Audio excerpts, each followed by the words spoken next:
Namaste, viewers, and welcome to this episode of Book Talk with Mr. Vishwanath Alluri. Thank you for joining us, and congratulations on this book, The Enlightened Manager. Can you show it to our viewers, please? Now, viewers, this book has made it to the bestseller lists. It has been recommended as among the best books in management. And as you discuss, as we proceed with our discussion, you'll understand why.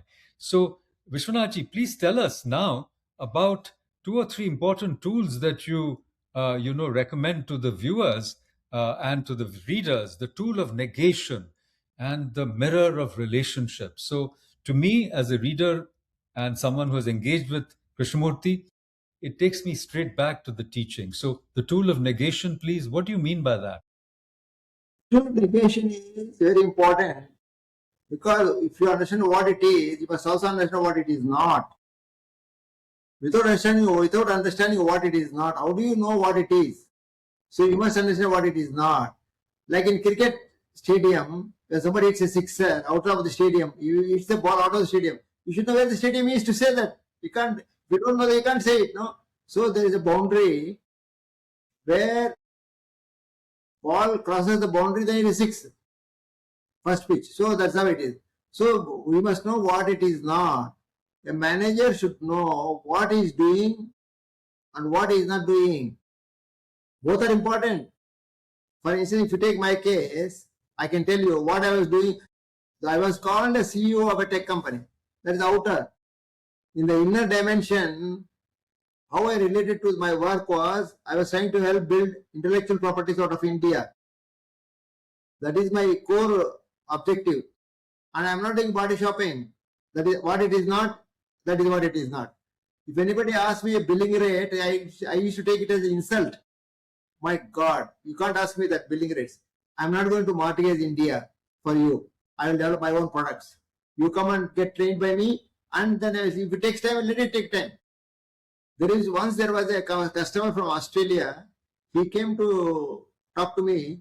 He said, Vishwanath, we had built a big system called content management system. We call it Da Vinci content management system. Huge thing. He wanted some extra features. I'll tell you what features I want. You build on this. But I will own the intellectual property, he said. You are joking. The land belongs to me, the tree belongs to me. What do you do with the two leaves? Two leaves you can keep in your pocket. They're not alive. I told him it's not going to work like that, my dear. The whole thing is mine. That is the advantage of building intellectual property. You see, today big companies internationally have developed their own products because of the feedback of the customers. Feedback is very valuable. So you own the product. It's not the customer doesn't own the product. So what I am doing and what I am not doing. What I am doing was building intellectual properties. What I am not doing was I'm not doing body shopping. I'm very clear about it. So this is a very, very, very profound point, viewers, that today we have become a nation of body shoppers. We do labor arbitrage, and to build genuine world-class intellectual property in India is not easy, as we all know. But we won't go into that. But what Vishwanathji just now said is so crucial, even to the GCCs and what we have done. And I must tell you that if you've ever used Cisco's WebEx, it has intellectual property that Vishwanathji's company created. So I really appreciate your effort and the values that go behind it. Maybe we'll need, some more time with you in our leadership series where you can explain some of these foundational or fundamental ideas and where perhaps India has taken a wrong turn and which still suffer from that. We know that our top companies do nothing, as it were, except the back end work. We haven't actually created our own IPA, and our people are doing it for Adobe, they're doing it for NVIDIA or whatever. But now the next point, the mirror of relationship doesn't really sound like a management thing to me at all. What is it? Relationship, you must understand first relationship, what I mean the relationship. The relationship is how your mind is responding to the outer thing. It is basically, especially speaking, relationship exists between man and woman, girl and boy, mother and son. I'm not talking about the relationship. Relationship exists with everything around you, with your background, with your knowledge, with your degree, with your money, with your car, with your company, with your job. You call anything. If right now we are sitting here, there's a certain relationship going on here. So we must be aware of that. That relationship exists always. For instance, there is a relationship with your car. People who own Benz cars in India. Why? They want to show off in the society. Sir, there is a relationship should be physical. Is a means of transportation. But you're made into relationship is into psychological. You want to show off in the modern society. That means relationship has spilled over into psychological realm from physical domain. When it goes psychological domain, then there is a disorder starts in life. That is the root cause of the relationship. That's where you have to understand how disorder starts in our lives. If relationship spills over into psychological realm, then there is a relationship. Instead of staying only in the physical domain, it moves into psychological domain. Then there is a disorder. Similarly, you are only a CEO of a company, you are a director, you are only like, functionally, it's only a matter function, not a position. But you take it as a position, I am so and so and so and so. What so and so? People will not care for you. You please understand, you are only a CEO of a company, you have certain responsibility to discharge. It's a functional. It's not, it's only a nimitta matra in proper language. Nimitta matra. But you assume many things for yourself and make mess of it.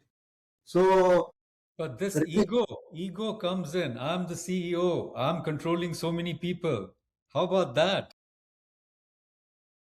ego creates actually this relationship dysfunction. It's the ego that creates the relationship dysfunction. So it should be a function. For instance, I am a CEO, I am a secretary of the foundation of Krishnamurti Foundation.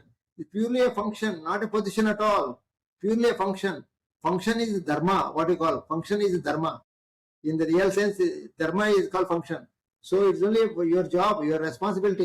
You have to do a proper job of it. Not construct a psychological construct that I am so and so, I am so great. Then you got into mess. So that's very profound because I feel that we think it's only a problem for others, but actually the psychological disorder that you're talking about becomes a problem for oneself. We see it all around us. People who have lost position or power, they become a wreck. You know, their life actually becomes devoid of meaning. We've seen it. So it's not just something for outside. It's not just see often books on management. What I have read is that they're all about managing others, they're all about becoming successful in the outward sense. They hardly focus on the inner dimension, on what's happening to the manager themselves. So let me ask you this question about what is the difference between self knowledge and self knowing? No, the word knowledge is a bit of frozen, it's got a frozen sense. Knowledge is of the past. Knowing is in the moment to moment. So we don't use the word knowledge, though that word is used sometimes. Self-knowledge is the beginning of wisdom, it's said. But knowledge essentially, for me, it is a past. Knowing is the moment to moment. How you know about yourself, how you are working, what is happening to you inside. In fact, self-knowing has got to do with supreme intelligence, not artificial intelligence. Artificial intelligence can work on knowledge, not on moment to moment. You see, today, what is my state of mind? Today, I'm sitting here. I only know it. No, it is not known to me. I only know it that I call supreme intelligence, if I can know it. But it is not artificial intelligence of a computer. That is comes out of knowledge. Knowledge, I don't believe. Knowledge is, many people mistakenly use the word. Sometimes, I will say. Yes. No, Yeah. I think Krishnamurti always talks about that, the past, conditioning, freedom from the known.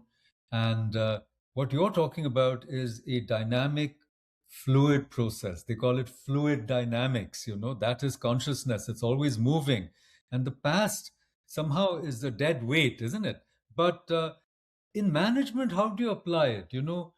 Because after all, you've got to produce profits. You have investors, you have shareholders, there are stakeholders. The market is very competitive. How are we going to bring these higher values that you talk about, including supreme intelligence? Can you imagine that? How do you bring it into play? How do you awaken it and then bring it into play in a practical environment? That's what anybody would ask. Yeah, it's a good question. You see, it's a relevant question for the talk. You see, there's something called leadership. At least leaders should be aware of it. I use the word awareness. In this Krishnaji teachings, there are certain key lines are there, fundamentals, which are very fundamentals. First the whole, then the details, then awareness. You be aware of the whole. You told me shareholders are there, employees are there. You should be aware, management, there are certain attributes of management. Business management. Business management, in business, customer is always right. Whether logically right or wrong, he is always right. You can't help it. If you don't think the customer is wrong, you are in the wrong business, my dear, or at least you're the wrong customer. Then don't do business if you don't believe that. That's number one. Number two, there is a business management is management of contradictions. Contradictions, on the one side, employees are asking more salaries. Your shareholders want higher valuations, higher profits. You have to manage both. Both are contradictory. And the suppliers are asking more prices. Customers are at lower prices. How will you manage all this? You cannot manage unless you know how to manage yourself. Your contradiction that exists inside you, you should manage that. So these are the fundamentals of management reality. If you don't subscribe to that, you are doing wrong thing in life. You're going to mess up it. So please don't do. Be aware of it. Just be aware is enough. That produces its own action. And number three, you should do a job which suits your personality. I've written in the book, there are companies called B2B and B2C companies. You know B2B, B2C, B2B. Yes, yeah. A farmer mentality, there are people who either a farmer mentality or a trader mentality. If you've got a farmer mentality, you're good for B2B because it takes time to develop products, infrastructure, all this. And now selling is also like that. Where B2C, you splash money, you won't spend money on billboards, advertisements, cricket stadium, all that. You can't do. A farmer won't do all that. Farmer is with very conservative, in his approach. You can't do. So you must know your mentality. A good receptionist should have a smiling face. If you can't know how to smile, don't do job. Why do you do it? So this is important. This is another important lesson of management. First the whole, then the details. And when the problem is complex, approach should be simple. Krishnamurti said this repeatedly. When the problem is complex, approach should be simple. That means simple is only you. Start from near. Start from near before you want to go far. You start from near. Near is you and your mind. So you pay attention to what is in hand. That's why I written about project federal and other things. Yes. Because you pay attention to the process, not to the you get caught in the outcome. You mistake scorecard as the outcome, as the game. No, scorecard is only outcome. It's not the game. Game is here.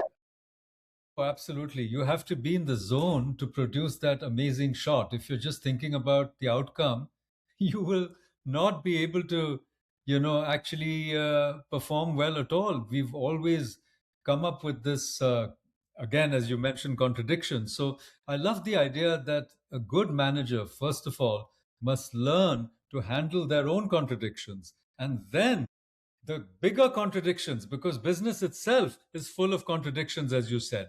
Now, as we come to the end of our conversation, it is, of course, a shared inquiry, and in fact, management or any important relationship in life is a shared inquiry. So, what is your challenge to the readers in this book? And what do you mean by a shared inquiry? You see, I explained why I have written the book. I have written the book only to see that people are aware that there is a person called Krishnamurti and his teachings have tremendous value in life. When you talk of life, when you talk of whole, you have to understand the whole of life. Please understand the whole of life. Within that is the job. Job is not the whole of life. Job is a part of life. But you separate out and get into mess. So please understand the whole of life. Have a simple approach to complex problems. All this awareness, choice of, tool of negation, all these are all there. I don't know how many people will take it, but I have written the book. I have written the book with no expectation. I told you. In fact, the book is dedicated to all those who happen to read the book with no expectation and preconceptions, and to those who read with expectations and preconceptions, but are ready to examine their own expectations and preconceptions. So actually, even dedication I should not do. Dedication is the wrong thing, because there is a famous statement of Krishnamurti.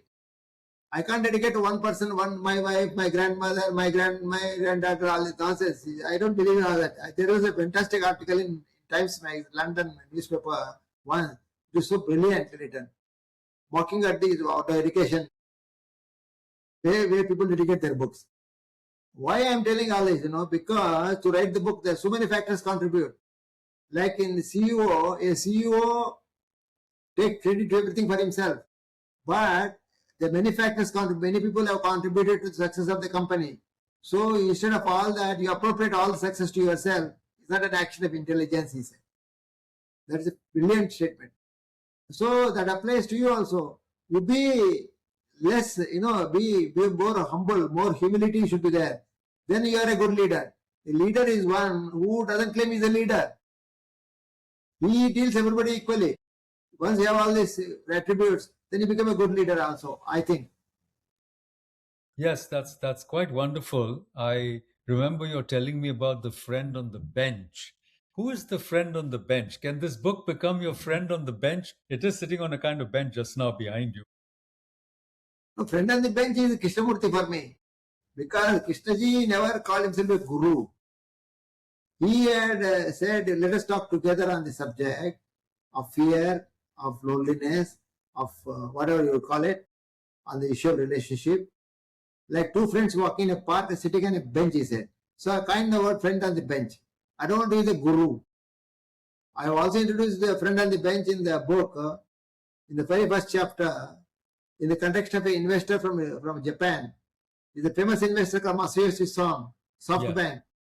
He had lost $12 billion in one company in New York called WeWork. There's a company called WeWork. It's a total fiasco.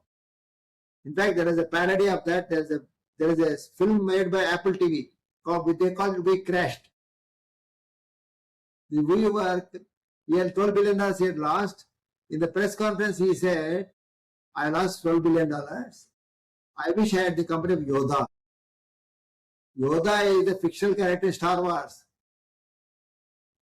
Wise human being, he trains Jedi Knights. Yes, Master Yoda. Master Yoda is a small person. I have written there in the book. I wish he had known about my friend on the bench, who is a real life character, not a fictional character. Like that, I related to management. Exactly. So I was actually saying that this book itself can be your friend on the bench as you navigate the challenges of a difficult management career for many people who are in it, young and old.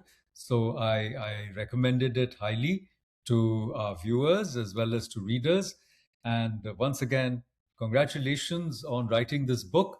As you say, in a field dominated by solutions, this is a book which actually emphasizes inquiry and that process which never ends, and that process which takes you to the supreme intelligence, to its awakening within you. So, with these words, we thank you for joining us. Hope you can join us again on a different topic on the turning point when we talk about leadership.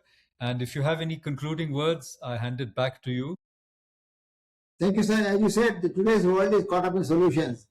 But here is one friend on the bench who said, solution lies in the problem. Oh my God, I got it. You should be able to articulate your problem properly. If you don't know how to articulate your problem, there's no solution. Solution is also going in the wrong direction. So you must articulate your problem correctly. This one is very apt in management. People come and tell you, sir, this and that. Tell me what you go and question them. They will find they will wriggle out of the situation. God. So yes. that is it. And of course, when we try to ask what is the problem, we immediately come up with the whole, because that problem is linked to some other problem, is linked to some other problem. And again, it takes you to the entirety, to the totality. There is no, separable thing, which is the modern approach that you isolate something, you fix it. But at the psychological level, we are all so deeply interconnected with the whole. Yeah, right, Ajit. That's what Krishnaji also talked about. One problem is interrelated with all other problems. So that means you understand all other problems. The fact I am trying to understand Roger Federer's game, I try to understand all other games of all other tennis players. In the process, I remember all names of Wimbledon champions from 1967 till now. You tell the year, I tell the name. You tell the name, I tell the year. Because of my passion. Because I am closely observing Federer's game. So If you understand one problem, you understand all other problems. How open era started, how the cricket, how the tennis racket evolution started, how the game is coached, how the coaches are working, all that is whole thing. So you understand one problem deeply, that's good enough. You understand all other problems. Exactly, exactly. And that passion that you mentioned, that passion eventually leads to compassion, because from passion, it, deep understanding and that awakening of intelligence, then that leads to, an understanding. Once you understand your psyche, you understand the psyche of others. And when that happens, then it's like an instant osmotic connectivity that you have with other people, because we all have very similar problems, though we don't think so. We have different cultures, religions, ideologies, and different challenges. But fundamentally, psychologically, our problems are similar. They're problems of, fear, greed, hatred, love, jealousy, anxiety, insecurity. And it is this whole terrain of the psyche that, in a way, Krishnamurti opens up for us. So, with these words, viewers, once again, I invite you to look at this book, The Enlightened Manager, and we hope to talk to you again, Vishwanathji. Thank you for your time, and thank you for your words of wisdom. Thank you. I don't think I got. I just shared something. That's all. What I got from somebody. Thank you, sir. Thank you, Makaran. Bye. We enjoyed it. We enjoyed it, sir. Thank you. We enjoyed it. Thank you so much.